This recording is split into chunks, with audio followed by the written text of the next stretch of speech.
अर्थ न धर्म न काम रुचि, गति न चाहु निर्वाण।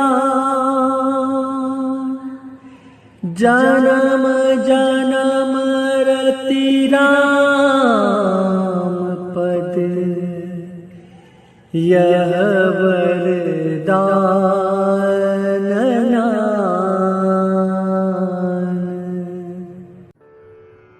बोलिए सियावर रामचंद्र भगवान की जय। पवन सुत वीर हनुमान जी महाराज की जय। आइए मानस गंगा सत्संग में चल रहे श्री हनुमान चरित्र के पावन और मंगलमय प्रसंगों में आगे हम प्रवेश करते हैं। श्री सीता जी ने जब श्रद्धा पूर्वक आदर पूर्वक कथा सुनी तो उनका दुख भाग गया। जो भी मन लगाकर प्रभु की कथा सुनता है उसका दुख अवश्य भाग जाता है। कथा की महिमा ही ऐसी है कि वो दुख को टिकने नहीं देती। श्री सीता जी ने श्री रामचंद्र जी की कथा सुनने में इतनी तन्मय हो गई कि उन्हें अपने दुख का पता ही नहीं चला। श्री सीता जी का पूरा ध्यान कथा श्रवण में ही लग गया था। लागी सुने श्रवण मन लाई, आदेहु ते सब कथा सुनाई। जब कथा में मन लग जाता है तो कहीं दुख रहता ही नहीं। जब तक कोई दुख रहता है तब तक कथा में भी मन कहाँ लगता है। हम जब दुख को अपने हृदय में स्थान देते हैं तो कथा में मन नहीं लगता। जिसका मन कथा में नहीं लगता है वह कथा सुनकर भी उसे कोई विशेष लाभ नहीं प्राप्त होता है। हमारे शास्त्रों में यहाँ तक कहा गया है कि जिसका मन कथा में ना लगे उसको कथा नहीं कहनी चाहिए। जिसके भीतर प्रभु प्रेम ना हो, शास्त्रों में विश्वास ना हो, संतों के प्रति आदर ना हो, उसे भी कथा नहीं सुनानी चाहिए। भगवान की कथा सुनने का वही अधिकारी है जिसका प्रभु चरणों में प्रेम हो, संतों के प्रति आदर हो, शास्त्रों में पूर्ण विश्वास हो। यहाँ तो साक्षात भक्ति स्वरूपा माँ श्री सीता जी है जो प्रभु की आदि शक्ति है, अर्धांगिनी है।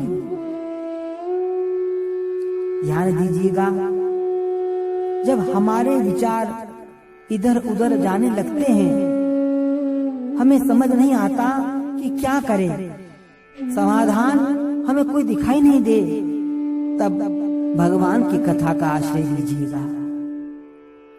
भगवान की कथा हमें मार्गदर्शन प्रदान करती है। भगवान की कथा हमारी बुद्धि को एकाग्र बनाती है। प्रभु कथा हमें समाधान देती है। श्री सीता जी श्री रामचंद्र जी के गुणों को सुनकर उनका दुख भूल गई। जो उनके विचारों में तर्क वितर्क था, हृदय में अकुलाहट थी, वो सब दूर हो गया। उनका मन एकाग्र हो गया, बुद्धि स्थिर हो गई। भगवान की भक्ति का सबसे बड़ा परिणाम यही होता है कि भक्त की बुद्धि स्थिर हो जाती है। उसका जो चंचल मन है वो एकाग्र होने लगता है। प्रभु कथा हम सबको मार्गदर्शन प्रदान करती है। श्री सीता जी का मन प्रभु कथा श्रवण में मग्न हो गया और श्री हनुमान जी की अनुपम अमृतमयी वाणी से जब श्री राम कथा निकली, उसका श्रवण कर मन कथा में आनंदित हो गया। श्री हनुमान जी महाराज तो राम कथा के रसिक हैं। जब वक्ता के कथन में रस होता है तभी श्रोता का मन कथा में लगता है। और श्री हनुमान जी महाराज तो राम कथा के रसिक हैं। राम कथा सुनने में भी श्री हनुमान जी को आनंद की अनुभूति होती है और राम कथा कहने में भी श्री हनुमान जी को परम आनंद की अनुभूति होती है। जो वक्ता स्वयं प्रभु भक्ति में मग्न रहता है, उसकी वाणी सुनकर श्रोता भी प्रभु प्रेम में डूब जाता है, मग्न हो जाता है। और यहाँ तो साक्षात श्री राम प्रेमी भक्तराज श्री हनुमान जी कथा कह रहे हैं। राम वक्ता भी उच्च श्रेणी का है और राम कथा सुनने वाली श्रोता भी उच्च श्रेणी की है। भगवान की कथा हम सबके जीवन में मार्गदर्शन प्रदान करे, हमारे संकटों को दूर करे और हमें जीवन का समाधान प्राप्त करे। इसी शुभकामनाओं के साथ श्री हनुमान जी ने सीता जी को मंगलमयी आनंददायक कथा का श्रवण करवाया। सीता जी सुनकर बड़ी आनंदित हुई। अब कथा कहने के पश्चात हनुमान जी मौन हो गए और सीता जी का जो मन कथा में इतना मग्न था, उन्हें कुछ पता ही नहीं चला। जब राम कथा सुनकर श्री हनुमान जी सुना करके सीता जी इतने आनंदित हो गई कि उन्हें जब ध्यान गया कि कथा अब मौन हो गई है, इसके बाद वो वक्ता को बुलाती है। आगे इस प्रकार से श्री हनुमान जी उनके समक्ष जाते हैं। कल हम कथा में श्रवण करेंगे। आज इतना ही। भाव से बोलिए सियावर रामचंद्र भगवान की जय। पवन सुत वीर हनुमान जी महाराज की